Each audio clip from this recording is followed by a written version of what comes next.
সম্মানিত দর্শক, আসসালামু আলাইকুম। আজকে আমি ইউটিউবে খবর শুনে টাস্কি লেগে গেলাম, তাই এই ভিডিওটি আমার তুলে ধরা। আমাদের ভোট নাকি জরিপ করা হয়েছে, বিএনপি নাকি এগিয়ে আছে। তাই আমরা জনগণ আসুন দেখিয়ে দিতে চাই আমরা কার পক্ষে আছি।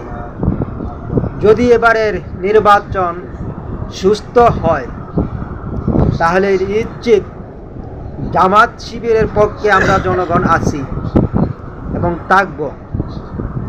দেখিয়ে দিব জরিপ উল্টা বলল না ভাইটল বলল, জরিপ কিভাবে আমাদের কথা চিন্তা ভাবনা করা, জনগণের কথা। আগামী নির্বাচনে কোনো ভোট চোর ডাকাত প্রবেশ করতে পারবে না, সকলেই সতর্ক থাকবেন। সকলের প্রতি আমার আহ্বান রইল, ভোট ডাকাত আর ভোট চোরে যেন কেন্দ্র দখল না করতে পারে। ওরা যদি দখল করে তা আবার দেশ ধ্বংসের পথে চলে যাবে। তা আসুন সকলেই সজাগ থেকে সুস্থ নির্বাচন গ্রহণ করি।